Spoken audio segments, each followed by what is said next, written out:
ഈ ചൂടുകാലത്ത് KSRTCയിലുള്ള യാത്ര നമുക്ക് ചിന്തിക്കുന്നതിനും അപ്പുറത്താണ്. വലിയ ബുദ്ധിമുട്ടായിരുന്നു. അതിനൊക്കെ ഒരു പരിഹാരം നേരിയ തോതിലെങ്കിലും ഉണ്ടാകുന്നുണ്ട്.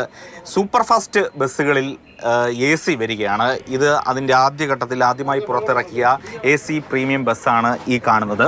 എയർ കണ്ടീഷൻഡ് ബസ്സാണ്. എല്ലാ സീറ്റിലും പ്രത്യേകമായി AC സംവിധാനമൊക്കെ ഉണ്ട്. ഏതെങ്കിലും തരത്തിൽ AC കംപ്ലൈൻ്റ് ആവുകയാണെങ്കിൽ ഈ ഗ്ലാസ് തുറന്ന് ഇടാനുള്ള സംവിധാനവും ഈ വണ്ടി ഒരുക്കിയിട്ടുണ്ട്. ആദ്യഘട്ടത്തിൽ ഈ ഒരു വാഹനമാണ് പുറത്തിറക്കുന്നത്. തിരുവനന്തപുരത്ത് നിന്നും എറണാകുളത്തേക്കാണ് ഈ വാഹനത്തിൻ്റെ ഒരു യാത്ര. രാവിലെ 5:30 തിരുവനന്തപുരത്ത് നിന്ന് എടുത്താൽ 11:30 എറണാകുളത്ത് എത്തുന്ന രീതിയിലാണ് ഈ ബസ്സിൻ്റെ യാത്ര ഉള്ളത്. അപ്പോൾ വളരെ വേഗത്തിലെത്തും. നമ്മൾ വീട്ടിൽ നിന്ന് സ്വന്തം കാർ ഉപയോഗിച്ച് പോകുന്നതിനേക്കാൾ പെട്ടെന്ന് എത്തുക എന്നുള്ളതാണ് ഇതിൻ്റെ ഒരു കൾച്ചർ. ഇതിൽ തന്നെയാണ് നമ്മളൊരു പുതിയ ആശയം കൊണ്ടുവരുന്നുണ്ട്. അതിൻ്റെ ട്രയൽ കഴിഞ്ഞ് വണ്ടി ഓടിത്തുടങ്ങുമ്പോൾ ഞങ്ങൾ കൊണ്ടുവരുന്നത് ഒരാൾക്ക് വഴിയിൽ നിന്ന് കയറണമെന്നുണ്ടെങ്കിൽ 20 റുപ്പീസ് കൂടുതൽ പേ ചെയ്താൽ റിസർവേഷൻ ബസ് സ്റ്റേഷൻ അല്ലാത്തൊരു സ്ഥലത്ത് അദ്ദേഹത്തിന് കയറാൻ വേണ്ടി ഗൂഗിൾ ലൊക്കേഷൻ അയച്ചു കൊടുത്താൽ ഡ്രൈവർ അവിടെ സ്റ്റോപ്പ് ചെയ്ത് അവിടെ നിന്ന് കയറ്റും. ഏറ്റവും കുറവ് ഉള്ള നിരക്ക് 40-ഉം തിരുവനന്തപുരത്ത് നിന്നും കൊച്ചിയിലേക്ക് എത്തുമ്പോൾ 361-മാണ്. സാധാരണഗതിയിലുള്ളതിനേക്കാൾ നിരക്ക് കൂടുതലാണ് എങ്കിൽ പോലും അത്രയ്ക്കുള്ള ഒരു യാത്രാ അനുഭവം ഈ KSRTC ബസ് നൽകുന്നുണ്ട്. നമുക്ക് ഈ ദൃശ്യങ്ങളിൽ തന്നെ കാണാം. സുരക്ഷ ഒരുക്കുന്നതിന് വേണ്ടി പ്രത്യേകമായി സീറ്റ് ബെൽറ്റ് ഉണ്ട്. അതോടൊപ്പം തന്നെ 2 സീറ്റിൽ ഇരിക്കുന്നവർക്കും ചാർജ് ചെയ്യുന്നതിന് വേണ്ടിയുള്ള പ്രത്യേക സംവിധാനമുണ്ട്. നിശ്ചിത അളവ് വൈഫൈ ഫ്രീ ആയിട്ട് കൊടുക്കും.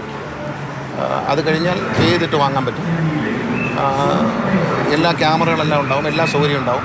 പിന്നെ അതിനകത്ത് കുടിക്കാനുള്ള വെള്ളം ഇങ്ങനെയുള്ള കാര്യങ്ങളെല്ലാം പർച്ചേസ് ചെയ്യാനുള്ള സൗകര്യം ഉണ്ടാവും. നമ്മൾ സ്നാക്സൊക്കെ വാങ്ങാനുള്ള കാരണം ലോങ് ഡിസ്റ്റൻസാണ്. ഇതിപ്പോൾ ഞങ്ങൾ ഈ ആവശ്യമില്ലാത്ത ബസ് സ്റ്റേഷനിൽ നിന്ന് കയറുന്നില്ല. 40 സീറ്റാണ് ഈ KSRTC ബസ്സിൽ ഉള്ളത്. ഇരുന്ന് കൊണ്ടുള്ള യാത്ര മാത്രമേ ഈ ബസ്സിൽ അനുവദിക്കുകയുള്ളൂ. പ്രത്യേകിച്ചും തിരുവനന്തപുരത്ത് നിന്ന് ബസ് തുടങ്ങുമ്പോൾ ഈ 40 പേരും ഈ വാഹനത്തിൽ ഉണ്ട് എങ്കിൽ മറ്റ് സ്ഥലങ്ങളിലൊന്നും തന്നെ നിർത്തില്ല. 21 സ്റ്റോപ്പുകളാണ് ഉള്ളത്. ഒരു പക്ഷേ വെഞ്ഞാറമൂടിലെത്തുമ്പോൾ കുറച്ച് പേർ ഇറങ്ങി, അങ്ങനെയാണെങ്കിൽ കൂടുതൽ പേരെ കയറ്റി ഇരുന്നുള്ള യാത്ര മാത്രമേ ഉള്ളൂ എന്നുള്ളതാണ് മന്ത്രി അടക്കമുള്ളവർ പറയുന്നത്. ആദ്യഘട്ടത്തിൽ ഈ ഒരു ബസ്സാണ് പുറത്ത് ഇറക്കിയിരിക്കുന്നത്.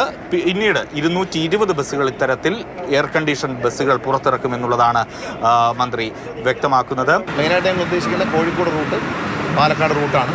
ഈ ട്രയൽ കഴിഞ്ഞ് വരുന്ന വണ്ടി ഇത് കഴിഞ്ഞ ഉടനെ ഞങ്ങൾ വണ്ടി ഓർഡർ ചെയ്യും. ഓണത്തോടു കൂടി സർവീസ് ഓണത്തോടെ ഞങ്ങളിത് ഓണസമ്മാനമായിട്ട് മലയാളിക്ക് സമർപ്പിക്കും. KSRTCക്ക് ഏതായാലും 1000 ബസ്സുകളുടെ ഒരു കുറവ് നിലവിൽ ഉണ്ട്. അതൊക്കെ പരിഹരിക്കുന്നതിന് വേണ്ടി കൂടുതൽ ബസ് വാങ്ങാനും തീരുമാനിക്കുന്നുണ്ട്.